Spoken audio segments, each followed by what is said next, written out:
سبحانك لا علم لنا إلا ما علمتنا إنك أنت العليم الحكيم ولا فهم لنا إلا ما فهمتنا إنك أنت الجواد الكريم. L'importance de Qiyam al-Layl est très grande dans l'islam, et surtout dans le militantisme, et notamment dans la vie des Sahaba, puisqu'Allah a imposé Qiyam al-Layl dès le début de l'islam, quand Allah dit Ya ayyuhal muzammil qum al-layla illa qalila, à environ la moitié de la nuit, avant qu'il y ait les 5 prières. Donc ça faisait partie de l'éducation basique des Sahaba. Les Sahaba pratiquaient ça tout le temps. Le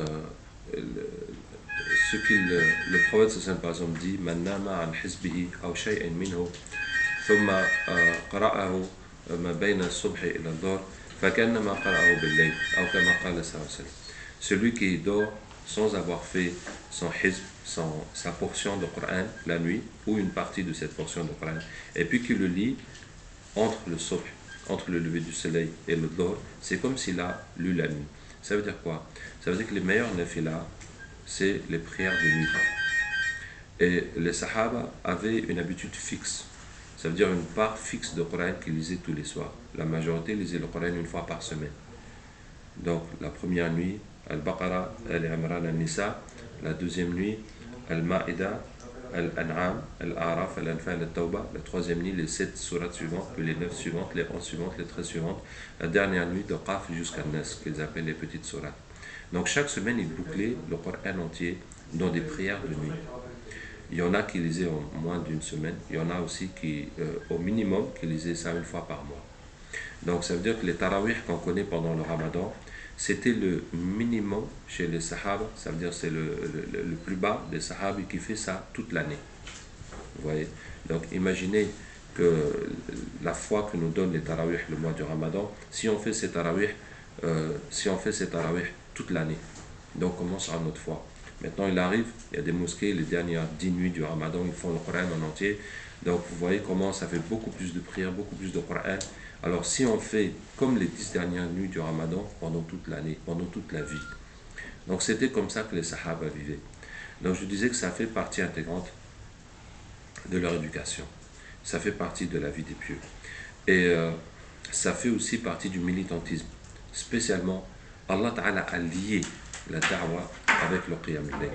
Quand Allah Ta'ala dit قُمِ اللَّيْلَ إِلَّا قَلِيلًا نِصْفَهُ أَوْ انقُصْ مِنْهُ قَلِيلًا أَوْ زِدْ عَلَيْهِ وَرَتِّلِ الْقُرْآنَ تَرْتِيلًا إِنَّ لَكَ فِي النَّهَارِ سَبْحًا طَوِيلًا إِنَّ نَاشِئَةَ اللَّيْلِ هِيَ أَشَدُّ وَطْئًا وَأَقْوَمُ قِيلًا إِنَّ لَكَ فِي النَّهَارِ سَبْحًا طَوِيلًا. Tu as dans la journée une grande natation, mais ce n'est pas bien sûr nager dans l'eau, mais c'est aller faire la da'wa, aller de gens en gens, comme si on voit l'océan de l'humanité, et c'est là que tu vas bouger, tu vas travailler, à prêcher, et tu vas te confronter aux problèmes de la société, au refus des gens, aux tortures, etc.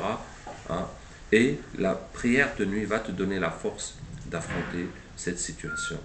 Et aussi la première de nuit, c'est là où tu vas te confier à Allah Ta'ala de tout ce que tu as vécu la veille, de tous les gens que tu as prêché, de tous les gens qui sont opposés à toi, et tu vas prier à Allah Ta'ala de les guider.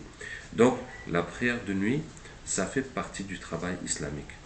Et si on fait un travail islamique pour propager l'islam et qu'on ne prie pas la nuit, c'est un manque. C'est un manque. Ça veut dire c'est comme si on n'a pas besoin d'Allah. Que notre prêche, notre intelligence, nos techniques, nos moyens de communication, c'est ça qui va faire avancer l'islam. Et qu'on n'a pas besoin de prier, de supplier Allah Ta'ala de nous aider, de guider les gens, parce que nous, on a déjà maîtrisé la situation et on a fait notre programme, on a fait tout ce qu'on veut. Soit que par suffisance, on ne sent pas qu'on a besoin d'Allah, ou soit que le sujet entier, ça ne nous intéresse pas. Ça veut dire que, bon, on a prêché, on a dit, maintenant qu'il soit guidé ou qu'il ne soit pas guidé, c'est plus notre problème, on a fait notre part du boulot, puis c'est fini. Donc, pour ça, c'est vraiment indispensable de prier la nuit, de donner du temps, des heures à la prière au dua la nuit.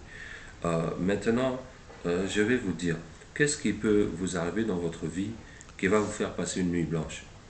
Peut-être que si ton enfant a fait un accident et qu'il est aux urgences et que c'est la catastrophe, ou bien ton enfant n'est pas rentré de l'école, il a disparu, personne ne sait où il est, tu ne peux pas rentrer dormir. tu vas passer toute la nuit à courir partout, à téléphoner, et même si tu peux rien faire, tu vas rester assis en train de réfléchir, réfléchir, réfléchir. Hein? Ou bien si tu emmènes ta femme en visite et on dit qu'elle a un cancer et que c'est très dangereux, aïe aïe aïe, comment tu vas faire? Les enfants sont petits, tu es là, il va falloir débourser de l'argent. Vraiment, toute la nuit, tu vas réfléchir. Hein? Ou bien si tu vas au boulot, on te dit ouais, on va te renvoyer parce que voilà, l'économie ne va pas, c'est la crise. Et tu es là, tu réfléchis comment je vais payer mon loyer, comment j'ai un crédit pour la maison, j'ai ceci. Tu passes toute la nuit à réfléchir. Est-ce que vous voyez? Mais est-ce qu'on n'a jamais passé une nuit blanche à penser à l'enfer et au paradis? Ça, il n'y a pas de quoi nous faire passer une nuit blanche. Donc si c'est la dunya, ça va nous faire passer des nuits blanches. Hein?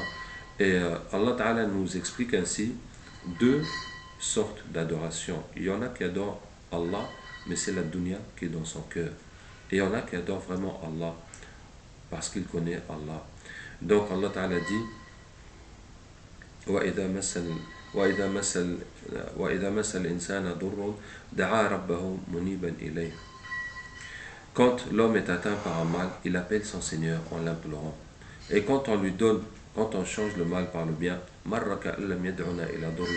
il part comme s'il nous avait jamais imploré. Ça y est, son problème est réglé, plus besoin de prier la nuit, plus besoin de se casser la tête, ah, alhamdulillah, on mange bien, on dort bien, on regarde le film, et puis voilà, comme si c'est rien passé. Et ensuite Allah Ta'ala dit أمن هو قانت آناء الليل ساجدا وقائما يحذر الآخرة ويرجو رحمة ربه. Est-ce que celui qui est soumis des heures de la nuit, debout et en prosternation, qui craint l'au-delà et qui espère la miséricorde de son Seigneur, est-ce qu'ils sont pareils? قل هل يستوي الذين يعلمون والذين لا يعلمون. Dis sont-ils égaux ceux qui savent et ceux qui ne savent pas? Voilà celui qui sait, qui connaît la miséricorde d'Allah et la punition d'Allah, et qui connaît le paradis, qui connaît l'enfer, et qui connaît l'au-delà, et qui sait qu'est-ce qu'il peut espérer, qu'est-ce qu'il peut gagner avec Allah, et qu'est-ce qu'il doit craindre, quelle punition d'Allah Ta'ala il craint, et cette crainte et cette espérance et cette foi l'empêche de dormir la nuit, et là, il est là pendant des heures. Donc c'est ça, d'adorer Allah parce qu'on le connaît, et parce qu'on espère sa miséricorde, et on craint sa punition, et on pense à l'au-delà, et on pense à nos péchés, et on pense qu'est-ce qu'on peut, la miséricorde, comme Allah Ta'ala dit dans le hadith Qudsi, quand Allah descend au ciel le plus bas, le dernier tiers de la nuit, il appelle, est-ce qu'il y a quelqu'un qui veut que je lui pardonne, ou qui veut ma miséricorde, ou qui a besoin de quelque chose? Donc quand tu sais ce que tu peux gagner avec Allah, que tu as une opportunité, hein, et qu'il suffit de demander, il faut demander, il faut insister pour obtenir la miséricorde d'Allah Ta'ala, mais tu ne peux pas rater cette occasion. Tu ne peux pas passer à côté de ça comme s'il ne se passe rien. Donc, donc il faut s'éduquer, il faut évoluer dans la foi pour adorer Allah Ta'ala de façon permanente avec la crainte et l'espérance. Comme a dit le prophète sallallahu alayhi wa sallam, il arrivera une époque sur les gens où seul sera sauvé celui qui va supplier Allah Ta'ala comme quelqu'un qui se noie, comme quelqu'un qui est en train de se noyer. Tu vois? Donc il faut que tu sois dans un degré d'état d'alerte, comme si ton enfant n'est pas rentré de l'école, il a disparu. Tu es dans quel genre d'état d'alerte? Vous voyez? Donc il faut se maintenir d'une façon permanente dans cette situation d'alerte pour toi, pour tes péchés, ce que tu crains d'aller en enfer, ce que tu espères, la miséricorde, les degrés, la science qu'Allah Ta'ala peut te donner, et aussi pour la Ummah, ce que tu vois des gens qui vivent dans les péchés, hein, qui vivent dans le shirk, etc., sans parler des non-musulmans, qu'on a besoin, c'est notre responsabilité de les prêcher, et puis il faut se soucier d'eux pour les sauver de l'enfer, parce qu'ils ont suivi leurs parents comme nous avons suivi nos parents, et c'est à nous que Allah a donné la responsabilité de les prêcher, de les avertir, de leur transmettre le message, et nous n'avons pas fait cette mission. Donc nous avons une responsabilité sur ce qui est en train de se passer.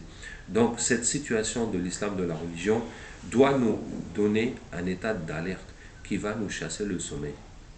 Hein? De la même façon que si ton fils a disparu, tu n'es pas en train de dire « Ah, j'ai envie de dormir, allez, il faut que je me force un peu. » Non, allez, on va réfléchir, où est-ce qu'il peut être? Non, c'est pas comme ça. Tu n'as pas besoin de te forcer à chasser le sommeil pour essayer de trouver une idée que où est-ce que ton fils pourrait bien être. Hein, c'est plus fort que toi. Tu ne peux même pas dormir. Tu ne peux même pas penser à ça.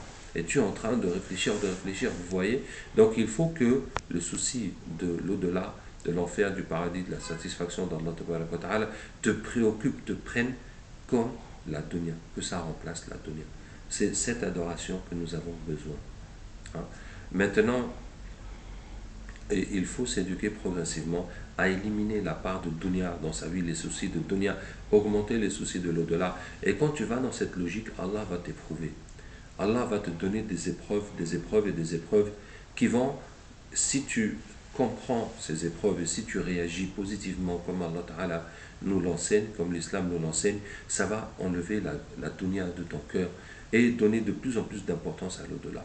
Et c'est ça qui va t'amener à, malgré la fatigue, malgré les problèmes, malgré tout, tu vas quand même te lever prier.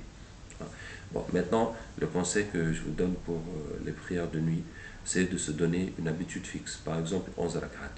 Ça veut dire 8 plus shaf'a watr, on peut les faire par 2, on peut aussi les faire par 4, mais bon, le plus couramment, on les fait par 2. Shaf'a watr aussi, on peut le regrouper en 3 rak'at comme le maghrib, mais le plus courant, c'est de le faire 2 et puis 1. Donc, se donner une habitude de 11 rak'at qu'on va faire coûte que coûte. Et si on la rate la nuit, on va les récupérer dans la matinée, comme le prophète ça m'a dit pour les sahaba. Maintenant, si on va commencer, le plus simple, c'est de le faire après Aïcha, avant de dormir. Le plus simple, c'est de le faire avant de dormir. Donc, ce qu'on va faire dans cette prière de nuit, on va tourner le Coran qu'on connaît. Comme les Sahaba lisaient tout le Coran dans les prières de nuit, que ce soit en une semaine, un mois, ou bien jusqu'à un mois, et bien le Coran que tu connais, tu mets ça dans l'ordre et tu commences à réciter le début, puis la suite, jusqu'à ce que tu finisses, que ce soit à chaque nuit ou que ce soit en plusieurs nuits. Donc là, on est vraiment dans la sunna. On est vraiment dans la sunna. Et avec ça, tu prends le temps d'apprendre le Coran. Chaque fois, ça se rajoute et tu continues comme ça. Maintenant, on peut aussi tout simplement prendre le livre de Coran et réciter ça dans les prières comme si on fait un tarawih. Donc, si on a le temps, si on est en forme, on essaie de se donner une habitude fixe, un minimum de 2 hizb, mais même si c'est moins que 2 hizb, même si c'est un hizb, même si c'est un demi-hizb. Un demi-hizb, ça met 10 minutes à lire. Donc, on ne peut pas dire que c'est beaucoup. 10 minutes, plus le temps de faire les 11 rak'at, ça va faire 20 minutes. Bon, d'accord, 20 minutes. Donc, un demi-hizb que tu vas lire dans le Coran, ce qui fait que tu vas terminer tout le Coran au bout de 4 mois. Bon, tu peux aussi lire dans la journée, ça va te faire terminer le Coran plus vite. Donc, pour commencer, il faut se donner une habitude fixe, comme ça, et simple. Et je vous dis, le plus simple, c'est de prier tout de suite après Aïcha. C'est vrai que le dernier tiers de la nuit a plus de mérite, et puis le milieu de la nuit a le mérite suivant, et le premier tiers de la nuit, celui qui a le moins de mérite. Mais au moins, ça a l'avantage d'être facile et de pouvoir le faire, d'être sûr de l'avoir fait. Bon, soit dit en passant, si vous avez fait Shaf'a Watr, et puis que tu te lèves dans la nuit, à n'importe quel moment, bien peu avant le subh, tu peux faire des nafilas, ce n'est pas un problème. C'est juste que si tu as programmé de prier la nuit, tu laisses le watr en dernier lieu. Mais si tu as fait le watr et après tu as l'opportunité de prier encore, il n'y a aucun empêchement. Ce n'est pas une interdiction ou karaha de prier encore. C'est juste que si tu pouvais programmer, il fallait mettre le watr à la fin. Mais si tu as fait le watr et tu as la possibilité de prier encore, tu n'as qu'à prier, il n'y a aucun souci à faire cela. Donc je vous conseille pour commencer de tout prier après Aïcha. D'accord? Et après Aïcha, dès que vous êtes libre, dès que vous avez fini de ce que vous devez faire, eh ben, évitez la télévision. Et puis s'il y a des discussions qui ne sont pas nécessaires, évitez et vas-y prier. Maintenant, si tu as fini de prier, si après ça tu sens que tu as encore envie de faire quelque chose, tu peux. Sinon, c'est mieux de dormir une fois que tu as fini tes prières. Qu'Allah Ta'ala nous aide, nous guide, nous facilite. سبحانك اللهم وبحمدك نشهد أن لا إله إلا أنت نستغفرك ونتوب إليك سبحان ربك رب العزة عما يصفون وسلام على المرسلين والحمد لله رب العالمين